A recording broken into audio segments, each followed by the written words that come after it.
30 থেকে 35 বছর বয়সটা খুব বাজে জানেন। এই বয়সে আমাদের মধ্যে বাবা মাকে হারিয়ে ফেলার একটা আতঙ্ক কাজ করতে থাকে।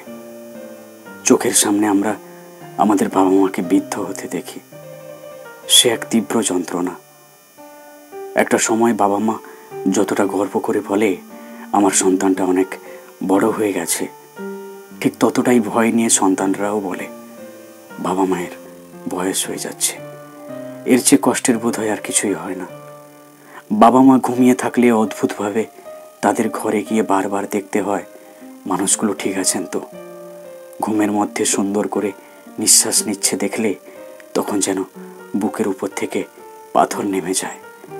ছোটবেলায় যারা শিখিয়েছিল সকালে তাড়াতাড়ি ঘুম থেকে উঠে সবুজ প্রকৃতির দিকে চোখ বোলালে আমাদের চোখের জ্যোতি বাড়ে, সেই মানুষগুলোকে যখন পাওয়ার দেওয়া চশমা পরতে দেখি তখন বুকের মধ্যে অজান্তেই যেন মোচড় দিয়ে ওঠে।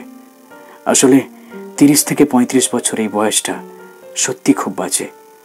বাবা মায়ের হাই প্রেশার, একটু একটু করে তাদের ঔষধের কৌটো ভারী হতে দেখা, রোজ খবরের কাগজ কিংবা বই পড়ার জন্য চশমা খুঁজে বের করে দেওয়া, এইগুলো আমাদের সন্তানদের জন্য ভীষণ পোড়ায়।